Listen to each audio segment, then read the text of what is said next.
네, 먼저 기도로 시작하겠습니다. 하나님, 지극히 작은 자 중에 더 작은 자이고 죄인 중에 괴수인 저를 다니엘 기도회에 불러주셔서 감사합니다. 이 귀한 시간, 죄 때문에 죽을 수밖에 없었던 저를 살리시려 허락하실 수밖에 없었던 고난의 사건들을 말씀으로 해석하여 해결받아 구원의 사건으로 바꾸어 주신 주님의 은혜에 감사드립니다. 특별히 이 시간 저처럼 죽고 싶은 마음에 지푸라기라도 잡는 심정으로 들으시는 그 한 영혼을 피투성이라도 살아있으라고 오늘 말씀으로 명령하신 주님의 사랑에 순종할 수 있도록 도와주시옵소서. 불쌍히 여겨주시옵소서. 하나님, 이 시간 저의 입술로 선포되는 제 삶의 간증들이 주님 흡족하실 수 있도록 함께하여 주시옵소서. 감사드리며 예수님의 이름으로 기도드립니다. 아멘.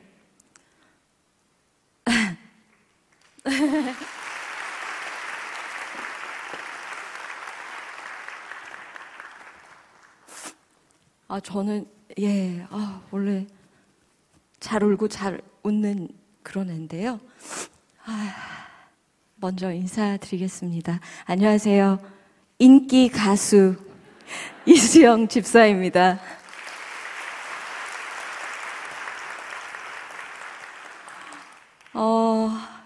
일단은 너무나 오랜 기간 정말 주께 쓰임받고 있는 이 다니엘 기도회에 초청해 주셔서 너무 감사드리고 또 너무나 영광입니다.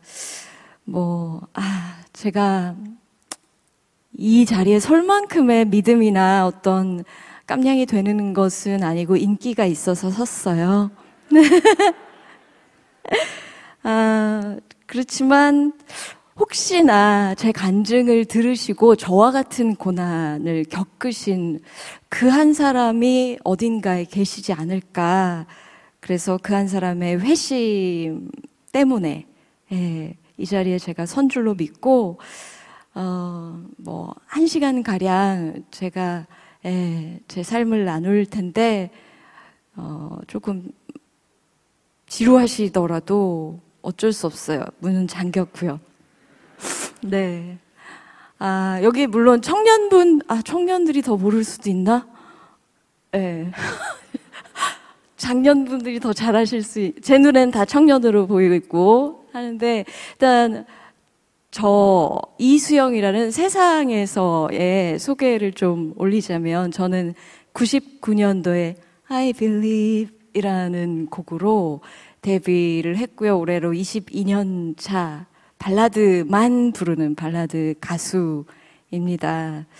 아마 이제 저를 보자마자 수많은 추억들이 떠오르시고 그때 헤어졌던 오빠 이렇게 막 생각나면서 그때 흘렀던 노래들 라라라, 그레이스, 휠릴리 덩그러니 난리 났어요 지금. 근데 오늘은 노래는 하지 않고 이제 노래는 돈 내고 들으시면 되고요. 그렇게 굉장히 많은 히트곡들을 보유한 저런 애가 왜 여기에 섰을까. 잘난 척하려고 제가 지금 이런 얘기를 드린다기보다는 저도 이렇게 세월이 지나다 보니까 저를 모르시거나 못 알아보시거나 쟨 누구지? 하시는 분들도 계셔서 이렇게 제 입으로 제 소개를 했어요. 더 열심히 활동해서 많은 분들이 보시자마자 이수영이다 이렇게 할 수 있도록 해야겠는데 쉽진 않네요. 네. 이제 저의 살아온 이야기들을 해보려고 합니다. 오늘 제가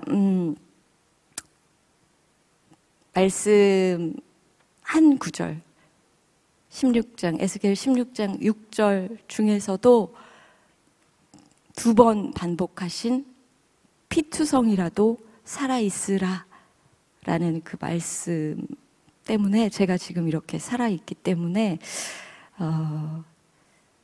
제가 살아온 43살밖에 안 됐기 때문에 별 인생은 없지만 그래도 얘기해 보도록 할게요. 저는 불신 가정에서 혼전 임신으로 태어난 그런 아이였습니다. 예, 엄마는 결혼 전에 교회에서 봉사도 하시고 뭐 반주도 하시고 이제 주일 교사 같은 것도 하셨었다고 해요. 그런데 이제 20살 즈음에 서울로 상경하자마자 아버지를 딱 만나셔서 바로 제가 생긴 거예요. 요즘은 이제 그렇게 되면 이제 20살 어린 친구면은 바로 이제 낙태해버리거나 이런 일들이 많은데, 다행히 저는, 예, 살아서 이렇게 태어나게 됐습니다. 근데 아버지가 이제, 우리나라 불교는, 절만 이렇게 잘 다닌다기보다는 이제 여러 혼합된 것들이 많았잖아요. 저희 가정이 또 온전히 또 불교 신자도 아니셨고, 그래서 할머니가 막, 엄마 성경책 아시잖아요. 이제 보통 불교 집안에 시집가면 성경책 찍고, 불 살르고, 맞고, 막 허리 부러지고, 막 이런 일들이 엄마한테 이제 일어났어요. 그래서,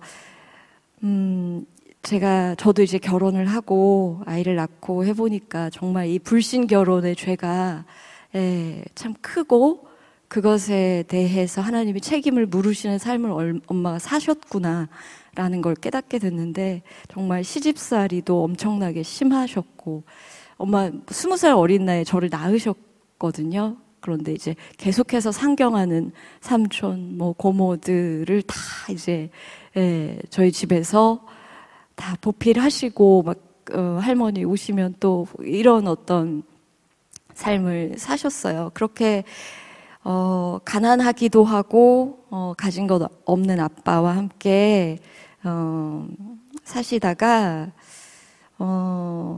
저는 진짜 이번에 간증 준비를 하면서 제가 그래도 간증을 어느 정도 하기도 하고 했는데, 이번 간증문을 쓰면서 처음으로 이렇게 하나님 기억나게 해주신 게 있는데, 이제 저희 이모도 신앙생활을 하셨었나 봐요. 제가 워낙 어린 나이였기 때문에 정확히 기억이 안 나는데, 이모가 엄마를 이제 새벽에, 그러니까 엄마랑 이모의 수다를 막 듣고 있는데 잠이 들었는데, 보니까 그게 전도하는 거였더라고요. 근데 엄마는 계속 나는 불공을 너무 많이 들였다, 그러니까 나는 갈 수 없다, 계속 거절하시고, 이모는 밤이 새도록 그렇게 엄마를 전도하셨는데, 그렇게 이모를 통해서 하나님이 초청하셨는데 엄마는 끝내 거절을 하셨어요.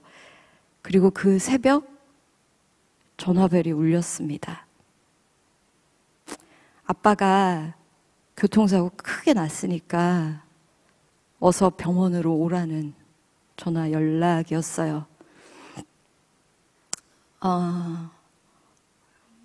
그때라도 엄마가 하나님을 부르면서 돌아왔다면 참 좋았을 텐데, 엄마는 울면서 주를 부르짖는 게 아니라, 아직도 기억에 생생해요.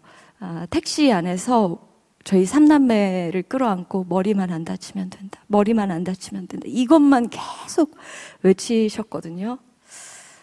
그런데 이미 저희가 도착하기 전에 아버지는 돌아가셨고, 그때 저는 9살, 제 여동생은 7살, 남동생은 100일, 엄마는 29살이었습니다.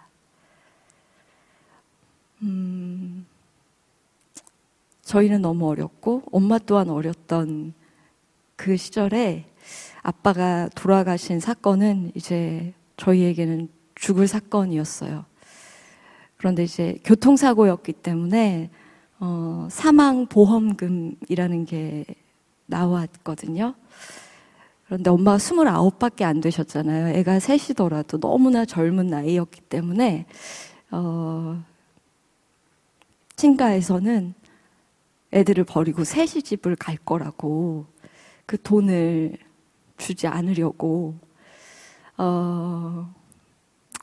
정말 이루 말할 수 없는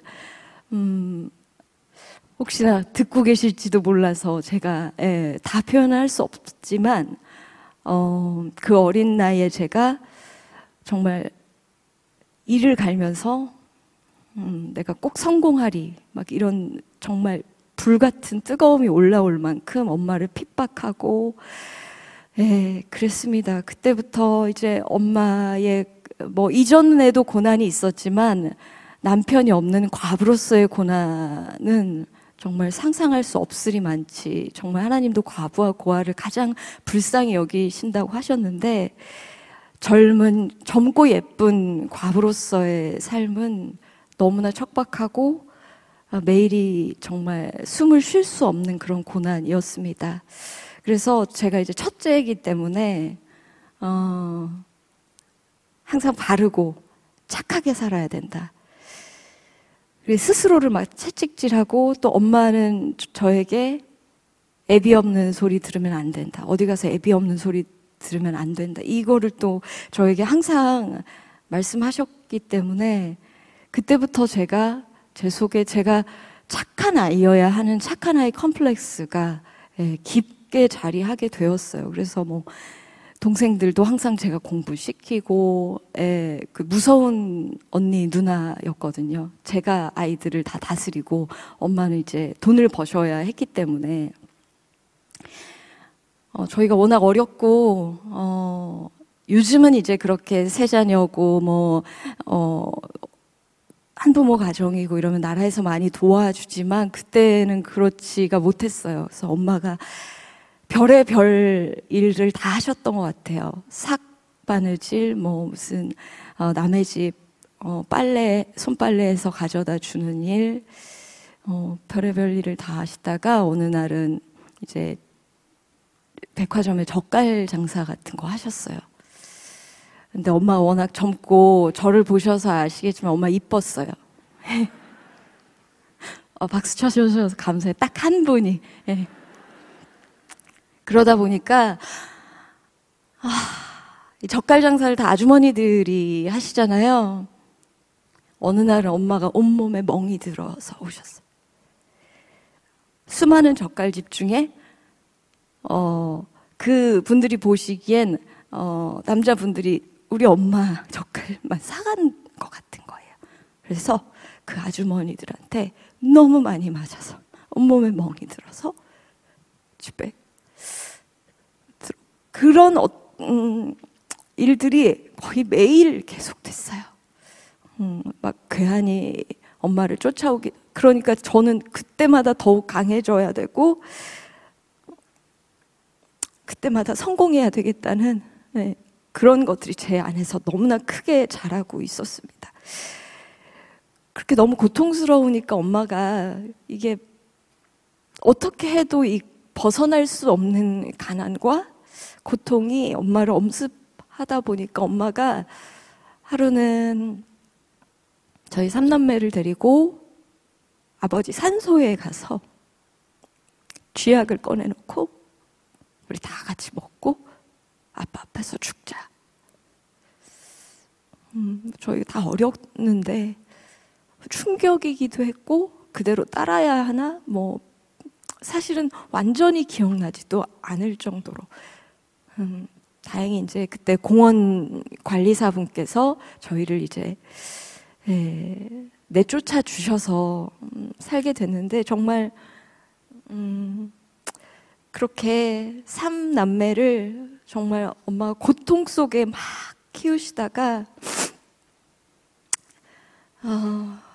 혼자 사시는 게 너무 힘드셨던 것 같아요. 그래서 어느 날 새아빠라고 저희에게, 저는 중1이었고 저희 여동생 한 5학년 되고 이런 나이에 새아버지가 될 사람이니까 이제 아빠라고 부르라고. 근데 이제 중학생이면 가장 예민할 때잖아요. 제 인생에 처음으로 자살해야겠구나. 더 이상 살 소망이 없구나. 라는 생각이 처음으로 들었던 것 같아요. 그래서 약을 모아서 죽을까? 어디에서 떨어져서 죽을까? 중1, 중2 그 시절에 처음으로 그 생각을 하면서 살았던 것 같아요. 그런데 이제 저희가 아무리 엄마한테 얘기해도 엄마는 나는 더 이상은 힘들어서 너희들을 먹여 살릴 수 없다고, 그래서 결국 재혼을 강행을 하셨고, 그 재혼은 제 인생 최악의 시기이자 지옥과 같은 하루하루였습니다. 계부죠. 예. 계부는 처음에는 이제 엄마의 환심을 사야 되고 저희의 환심을 사야 하니까 뭐 학원도 보내주고 뭐 이러면서 잘해주는 것 같았는데, 이제 결혼을 하고 얼마 지나지 않아서부터는 폭력과 폭언과 기타 엄청난 일들을 행하고, 어느 날 이제 제가 고등학교 때쯤이고 남동생은 한 1, 2학년 때였는데, 제가 이제 가정 환경이 그러다 보니까 집에 잘 있지 않았어요. 고등학생쯤 되면 그냥 공부하러 나간다 그러고 새벽에 들어갔다 새벽에 들어올 수 있잖아요. 그러다가 어느 날 그냥 낮에 집에 들어갔었는데 남동생이 계부에게 밟히고 있었어요.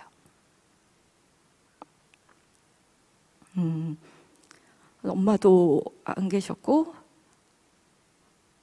제가 그거를 뜯어 말린다고 어떻게 될 수 있는 게 아니기 때문에 저는 그때 소리를 지르면서, 근데 막 이게 소리를 지르면서 막 정신이 어떻게 됐나 봐요. 그래서 소변을 이렇게 보면서 쓰러졌거든요. 그렇게 해서 그 폭행을 그날은 멈출 수가 있었습니다.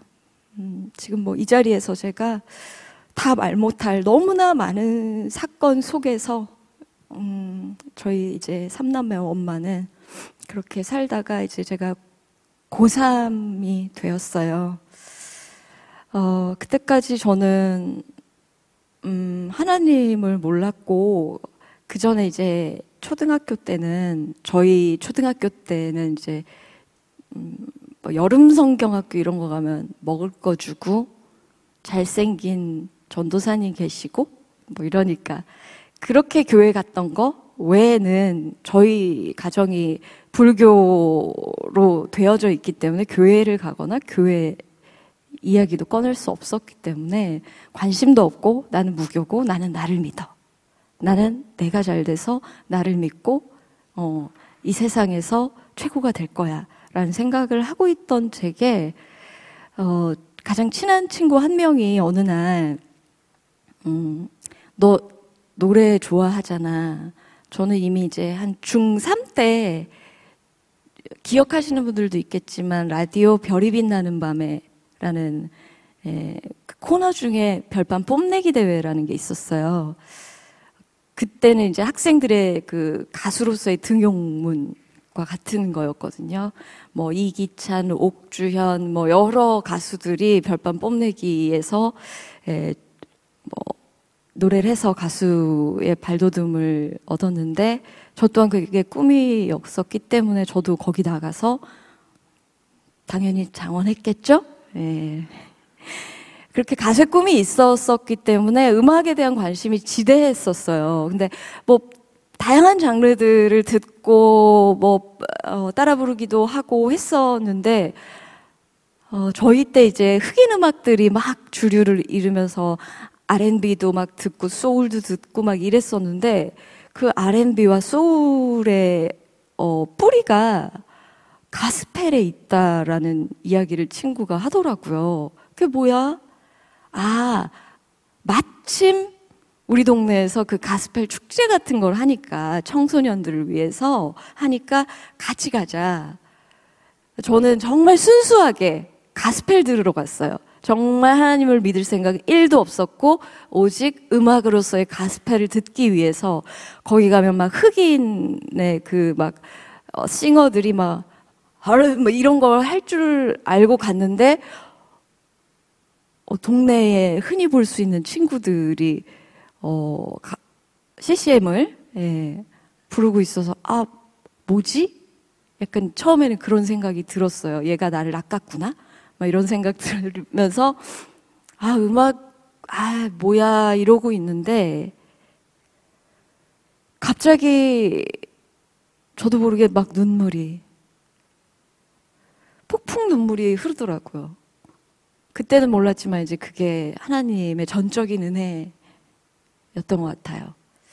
내가 왜 이렇게 눈물을 흘리지? 그런데 그 눈물을 흘리고 나니까 너무 시원케 되고 뭐지? 하나님이라는 존재가 있나 봐. 왜 이렇게 내 마음이 따뜻하고 살고 싶어지지? 이런 생각이 들었어요. 그래서 그 날로 저는 저의 모든 시간과 시선과 마음 모두를 교회에 집중시켰습니다. 고3에요. 하나님은 계획이 다 있으시기 때문에 제가 공부를 너무 잘하면 안 됐던 것 같아요. 고3 내내 제가 이제 전도를 시작했어요. 저는 무언가 하나에 빠지면 끝을 보는 무서운 성격이었기 때문에 매일 제 책상에서 10명의 친구의 이름을 한 분단 한 분단 10명씩을 지정해서 미친 듯이 기도를 하는 거예요. 그리고 저 아이의 가장 약한 부분이 보일 수 있게 해주세요의 기도를 했어요. 그 약한 부분을 파고들어서 예수를 전하면 믿지 않을까. 그렇게 매일 10여 명의 친구들을 계속 고3 내내 전도를 하다 보니까 한 200여 명 가까운 친구들을, 그래서 이수영 손 안 거친 애가 없도록. 이미 제가 학교에서 노래를 잘 불러서 제가 이미 분당 중앙고 연예인이었어요. 그래서 이수영 님이 옆에 오시는 것만 해도 은혜로다 상황이었기 때문에 참 이 유명함이 친근하게 다가갈 수 있는 좋은 또 자양분이 되어서 친구들에게 쉽게 다가가고 친구들은 저의 말에 귀 기울여주고 저는 또 친구의 말을 들어주고 이런 식으로 해서 전도를 한 200여 명 가까이 하게 됐죠. 그러니까 어떻게 됐겠어요? 고3은 망했죠. 공부를 1도 하지 않았어요. 매일 쟤는 무슨 일이 있을까? 쟤 이번에 시험이 어떻게 되는데 그 생각만 미친 듯이 하다 보니까 문제집이던 아무것도 볼 여력이 없었어요. 저의 이 전도 수첩에 이름만이 쌓여가고 그러다가 이제 수능이 다가오죠.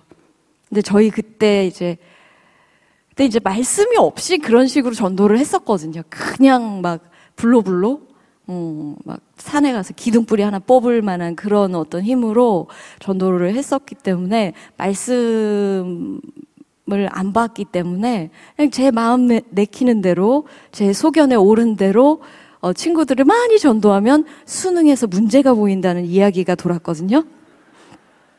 실제로 어떤 친구는 영어 방언이 터지기도 했었다고, 그런 소문이 정말 저희 학교 주변에 파다했기 때문에 저는 굳게 믿었어요. 200여 명을 전도했으면 최소 200점 오른다라고 생각하면서 수능 날이 다가오는데 100점 딱 떨어졌어요. 그래서 제가 원하는 대학이나 과나 이런 거를 지원할 수가 없었고, 또 제가 계부 밑에서 자라는지라 재수를 하거나 이런 걸 할 수 없었기 때문에 그냥 되는 대로 갔어야 했는데, 이제 그때 처음으로 하나님을 크게 원망했어요. 내가 고3 전부를 들여서 200명 넘게 전도를 했는데 하나님 그깟 대학을 못 보내주시냐면서 그렇게 나 혼자 전도하고 나 혼자 실족하는 그런 인생, 저 혼자 진짜 그런 인생을 이제 막 원망하면서 그냥 대학 겨우 그냥 가가지고 한 6개월 남짓. 그런데 이제 제가 고2 때 처음으로 가수 지원을 하는 오디션 같은 것들이 회사마다 있었거든요. 그때 처음 데모 테이프를 보냈던 회사에서 가수를 하라고 연락이 왔는데 그때가 고3 때였어요. 근데 제가 고3 때 누굴 만났죠? 하나님 만났잖아요. 목소리는 누가 주셨죠? 그죠? 하나님이 주신 목소리, 세상의 소리로 쓸 수 없다며 회사에 전화해서 저는 가수 안 할 거예요. 저는 CCM 가수 할 거예요. 이러고 딱 끊었어요. 그랬었는데 그리고 이제 뭐 대학도 안 되고 뭐 믿음도 없고 완전 상황이 저 혼자 난리가 났어요. 그냥 그렇게 하다가 가을 이제 추석 전에 학교에 있는데 그때는 삐삐가 있었고 이렇게 하면 정말 옛날 사람 같은데 아무튼 그랬어요. 예. 삐삐에 이제 빨리빨리가 찍히고 음성 메시지를 확인했더니 계부가 엄마 사고 났다. 빨리 동생들 데리고 병원으로 와라.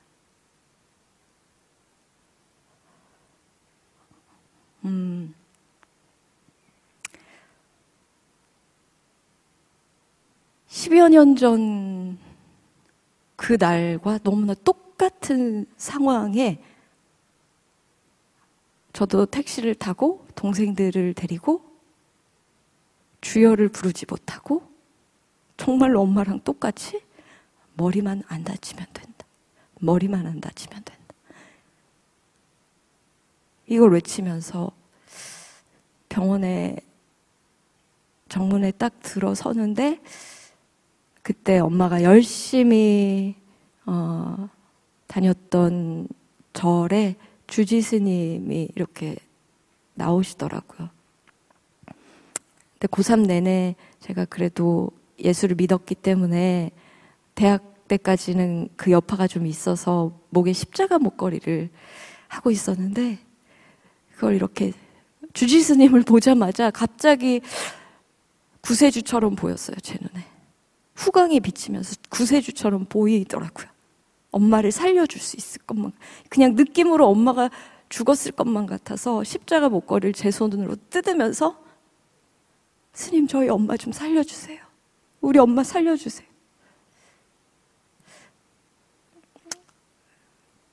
못 살리죠. 엄마님이 돌아가시고 정말 타는 듯한 고통 그리고 가슴에는 칼바람이 부른 그런 고통 속에 저를 던져두신 하나님이 너무나 미웠어요. 어떻게 이럴 수가 있죠?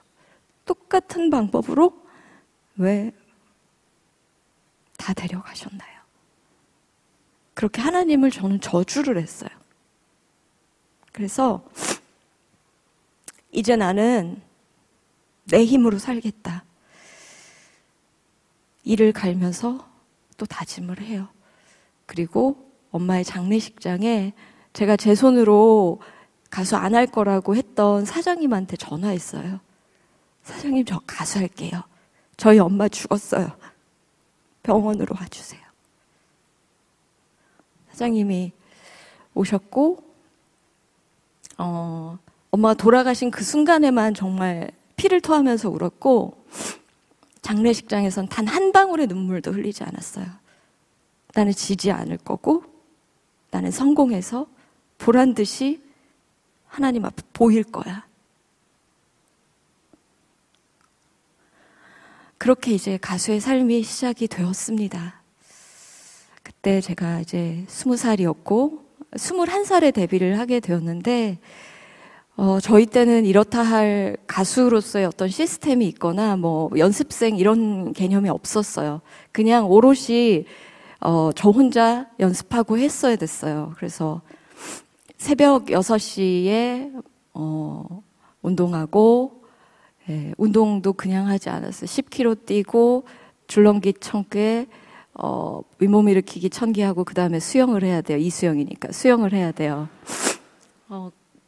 정말 무슨 태릉 선수촌에 있는 선수처럼 그렇게 한 다음에 다시 노래 연습실 가서 노래 연습하고 안무 연습실도 갔어요. 혹시나 댄스 가수가 될 수도 있으니까 그렇게 하고 하루에 4시간도 채 자지 못하고 못 먹고 못 자고 쓰러지고 이 반복을 계속하면서 가수를 준비했는데 그게 그렇게 힘들지 않았어요. 그 전에 제 삶이 더욱더 지옥이었기 때문에 이 고난을 넘으면 나는 최고가 될 수 있을 거야. 그렇게 최고의 자리까지 저의 힘으로 내달렸습니다. 그리고 그렇게 가수가 되고 1집부터 저는 이미 히트가 되었죠. 제 힘이라고 저는 굳게 I believe 했어요. 그렇게 5집 그리고 6집 5집은 덩그러니고 6집은 휠릴리인데 2년간 가수로서의 최고의 영예인 연말 시상식에서 대상을 2년 연속으로 여자 가수 최초로 타게 됩니다.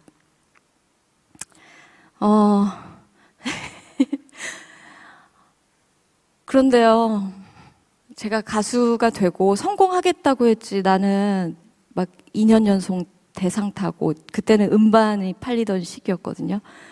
또 음반을 너무 많이 팔아서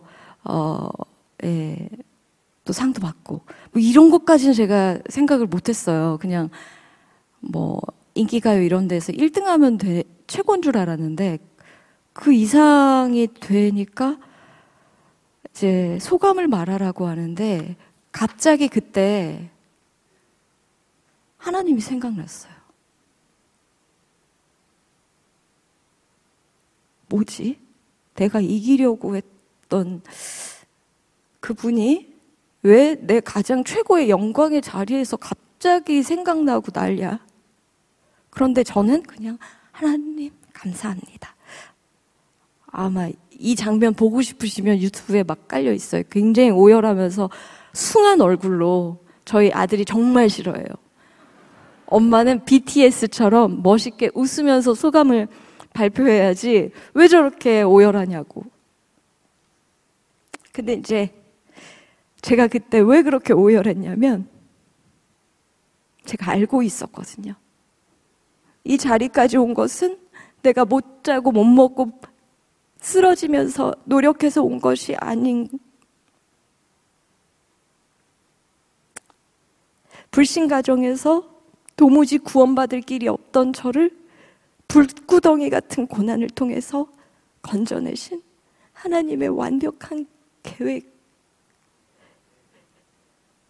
그때는 말씀으로는 깨닫지 못했지만 이거를 그냥 가슴으로 하나님이 그렇게 은혜를 내려주셨던 것 같아요.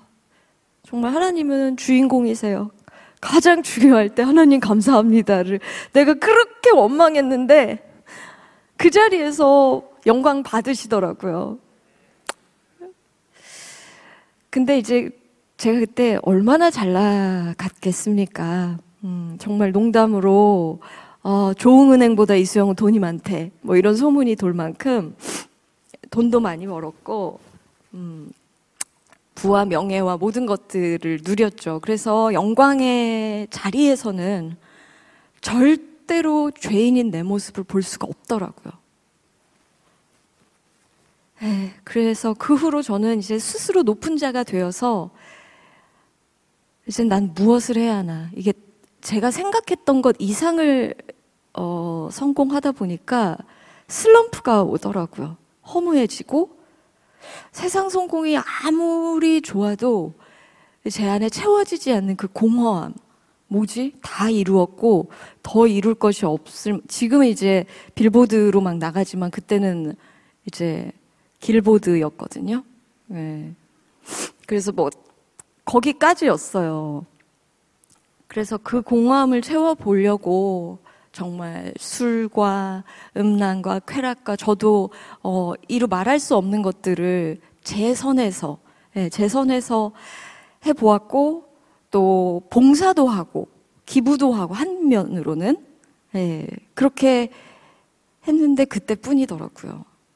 하나님이 없는 쾌락과 선행은 또 다른 모습의 죄였습니다. 그렇게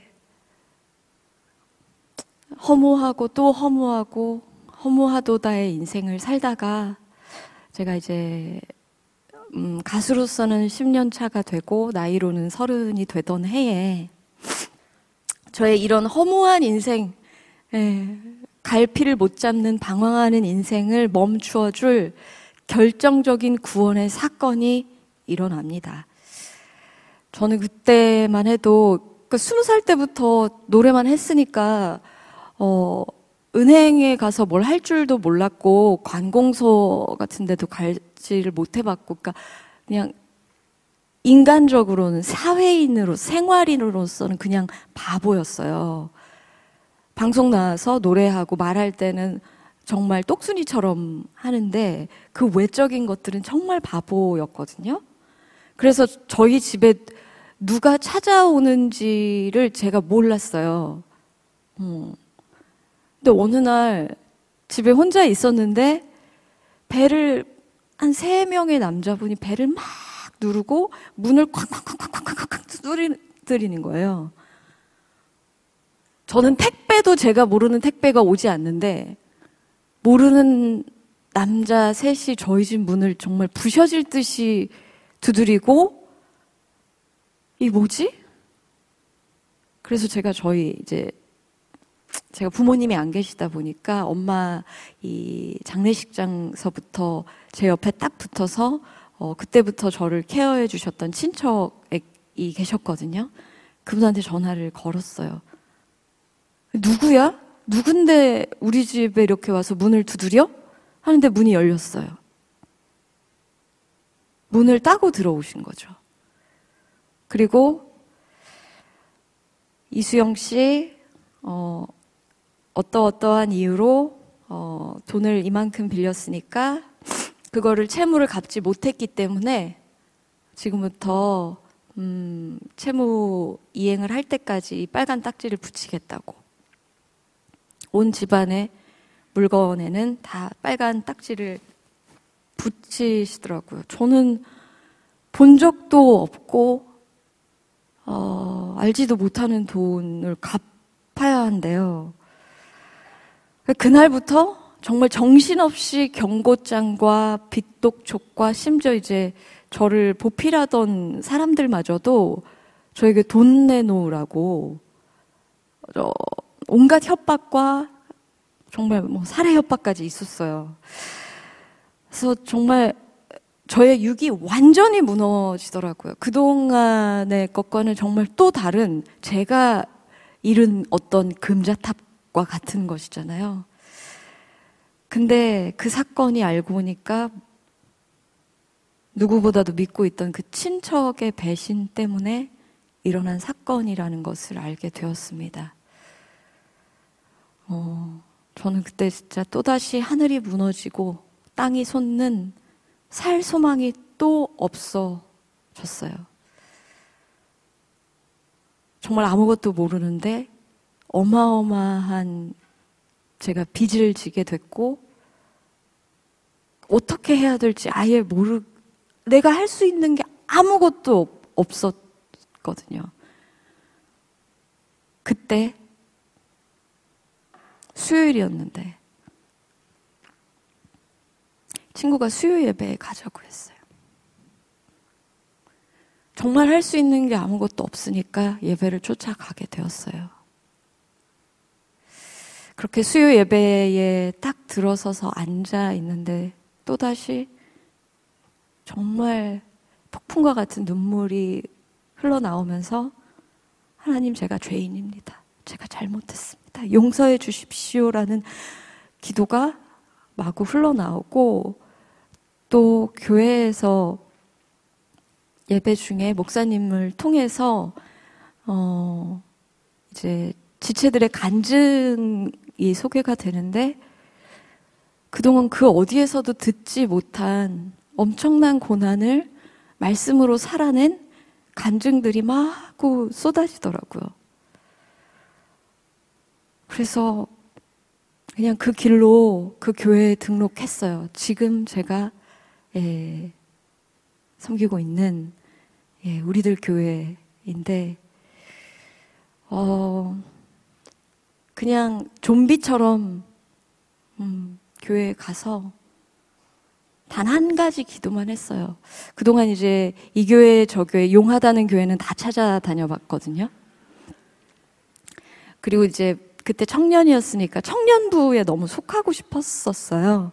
근데 어느 교회든 가게 되면은 알게 되면 바로 노래와 간증으로 스테이지가 이어지는, 그게 이제 계속 반복되다 보니까 제가 교회에 뿌리를 내릴 수가 없더라고요. 그때는 믿음이 연약하잖아요.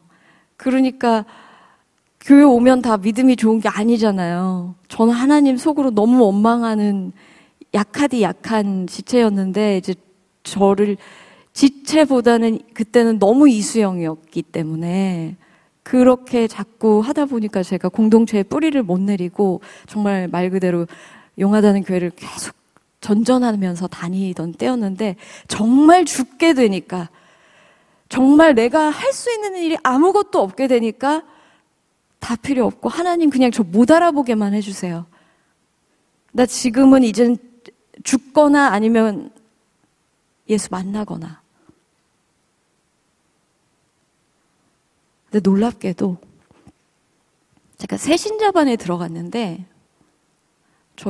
그때는 저희 교회가 휘문 강당에서만 예배를 드려서 조그만 이제 공간에서 청년 새신자들이 3, 4, 5 이렇게 나눔을 막 하고 있는데, 다 땅을 보면서 저보다 더 폭포수 같은 눈물을 흘리면서 나눔을 하고 있더라고요. 앉아서 그 지체들의 나눔을 듣는데 어안이 벙벙해질 나눔들을 했어요. 청년들임에도 불구하고 제 얘기가 아니기 때문에 내용은 말씀드리기 힘들지만 어마어마한 나눔들을 하는데, 저도 이제 나눔해야 될 거 아니에요. 나눔하려면 이제 나 이수영인지 알아보고서 이제 얘기가 시작이 돼야 될 거 아니에요. 근데 얘네들이 지간증하느라고 우느라고 이수영이고 나발이고 계속 지 얘기만 하는 거예요. 그래서 어떡하지? 내가 내 소개를 한 적이 없는데 여기서 해? 근데 제 소개를 안 하고 제 나눔을 할 수가 없어서, 네, 안녕하세요. 저는 가수 이수영이라고 하는데요. 그랬더니 옆에서 와 울고 있던 지체가 언니 맞죠? 그리고 또 지 얘기를 막 하더라고요. 근데 알고 있는데 지금 자기가 죽게 생겼기 때문에 연예인이고 뭐고 신경 쓸 여력이 없이 자기 나눔을 하는 이 공동체에 제가 그냥 마음이 녹았어요. 역시 사람은 다 없어져야 돼요.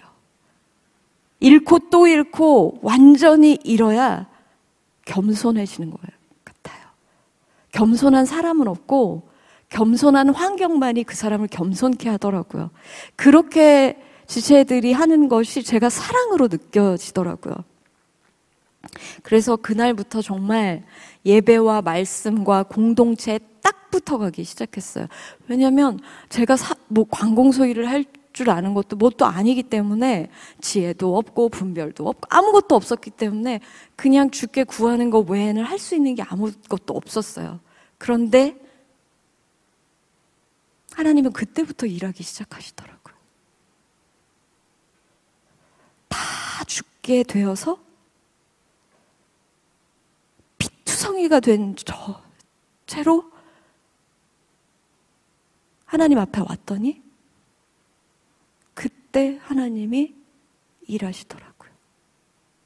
제가 세상에서 이기고 또 이기려던 잔뜩 움켜진 제 손에 큐티책이 들리게 하시고 기도손을 하게 하시려고 이 일을 허락하실 수밖에 없었구나. 물론 그렇다고 상황이 나아진 건 단 하나도 없었습니다. 그동안 이제 사건이 오면 저는 늘 하는 게 하나님 왜 그랬어요? 원망이었잖아요. 울부짖고. 그런데 망하고 또 망하는 사건을 통해서 완전히 피투성이로 겨우 예배에 앉아만 있었더니 다른 거 한 게 없어요. 그냥 앉아만 있었더니 힘이 다 빠진 저를 안아주시면서 피투성이라도 살아만 있으라. 그리고 나만 알고 교만하고 이기적이고 시기, 질투, 욕심만 가득하던 제 귀에 다른 지체의 나눔, 고난의 나눔이 들리게 해주셨어요. 그리고 이제 말씀을 그때부터 워낙 이제 큐티를 매일 해야 하지 않으면 예배를 알아들을 수가 없어요. 저희 교회는.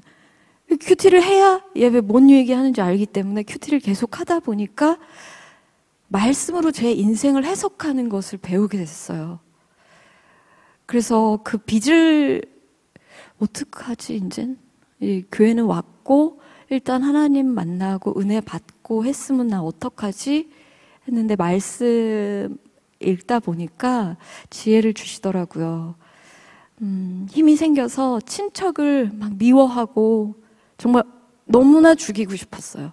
어떻게 우리 삼남매에게 이럴 수가 있냐고 죽이고 싶었어요. 그랬던 저에게 빚을 갚는 적용으로 나아가라고. 그랬더니 친척이 벌인 일이라서 이제 그 빚을 내준 분들이 제가 안 갚을 거라고 생각하셨던 거예요. 그러니까 더욱더 이제 무섭게 저를 막, 그리고 뭐 연예인이라는 이 어떤 특성이 있었기 때문에 더 무섭게 하셨었는데 제가 빚을 갚는 적용을 하겠다고 하니까 기회를 주시더라고요. 그리고 감할 것은 감해 주시더라고요. 아마 그때 제가 나 이거 내가 한 일 아니에요. 난 도장을 찍은 적도 없고 빌린 적도 없고 난 당신을 본 적도 없어요 라고 했다면 아마 그 끝없는 빚독촉에 아마 여기에 빚독촉 받아보신 분들은 그 심정 이해하실 거예요. 네, 어딘가 계실 텐데 저는 아마 자살로 생을 마감했을 거라고 확신합니다. 정말 힘들거든요. 뭐 실제로도 몇 번의 시도를 했었어요. 너무 힘들었었기 때문에 한 번은 제가 그때 23층에 살았는데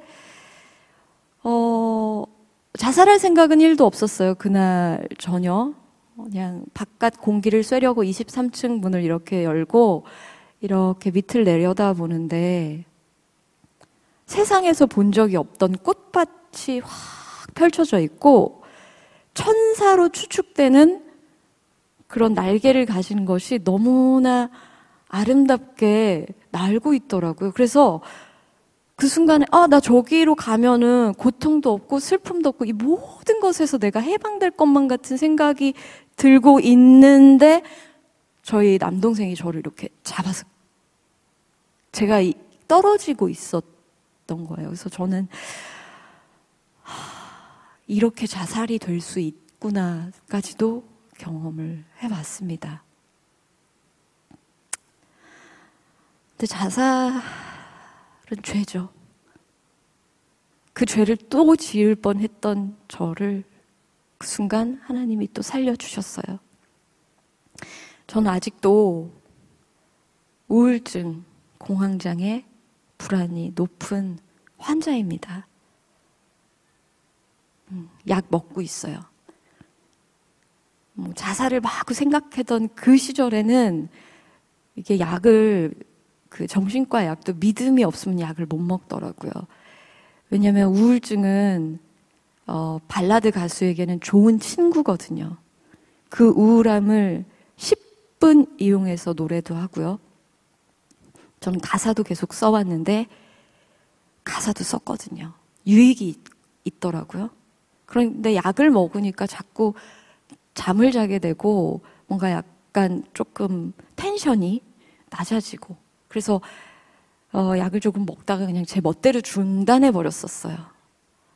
그랬는데 저희 교회에서 이제 말씀 듣다 보니까 우울증이 있으면 자기 연민과 피해 의식이 강해져서 내 죄를 못 본다고 하시더라고요. 정말로 그랬거든요. 제가 이제 수년간 이제 치료를 받았었는데 그 전에 이제 약을 먹기 전에 예배를 드릴 때는 앉으면 울었어요.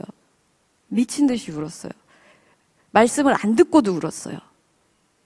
왜냐면 저는 너무나 자기 연민과 피해 의식 속에 살아왔던 인생이잖아요.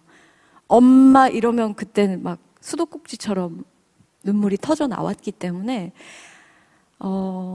말씀으로 기도하는 법, 믿음으로 기도하고 회개하고 간구하는 거 몰랐어요. 그냥 내가 슬펐고 나는 너무 힘든 애고 왜 나를 이렇게 하나님 만드셨 이것만 기도하니까 예배 내내 울 수밖에 없었죠. 그런데 구약 먹고 신약 먹고 정신과약 3콤보로 복용을 하니까 어느 날 제가 이제 예배를 드리는데 그러니까 손수건이 흥건히 젖어도 더 필요했고 콧물이 강과 같이 흘렀었거든요.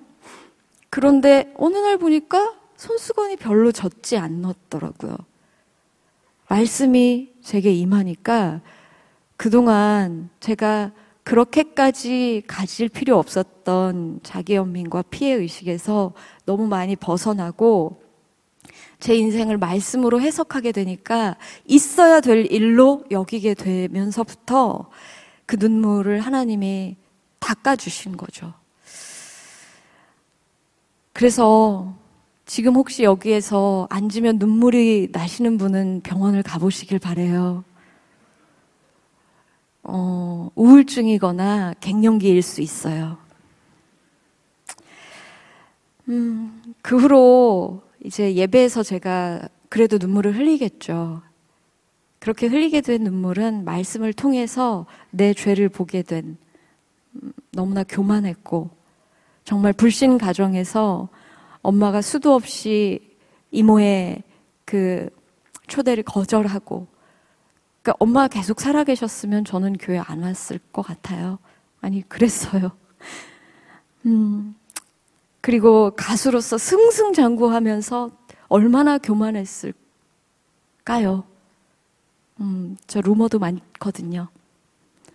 싸가지라고 뭐 별별 루머가 다 있어요. 뭐 딸기 꼭지를 안 땄다고 매니저한테 딸기를 던졌다. 뭐 이런 거 있어요. 다 거짓말이에요. 던지진 않았어요. 근데 아마도 이제 그에 준하는 뭐 어떤 행동이나 엄청난 것이 아니라 그에 준하는 상처를 받았기 때문에 그런 루머도 돌지 않았겠습니까? 그만큼 제가 너무나 세상에서 높아졌던 그 죄를 보게 된 회개의 눈물로 바꿔주셨어요. 그리고 오늘날 이 회개의 간증이 에스겔 47장 12절 말씀에 잎사귀는 약재료가 되리라의 말씀이 있거든요. 정말 약재료가 돼서 잎사귀가 정말로 산산이 부서지고 찢기고 갈라지고 나의 약재료인 간증이 정말로 이렇게 다 부서지고 비비고 닳고 문드러져서 이렇게 다니엘 기도회에도 서게 되는 약재료로 쓰여지고 있네요. 마칠 시간이 다 되었습니다. 여러분 중에 지금 죽고 싶으신 분이 계신가? 나는 도저히 살 소망이 없고 나는 오늘 죽어야 된다. 이 방송을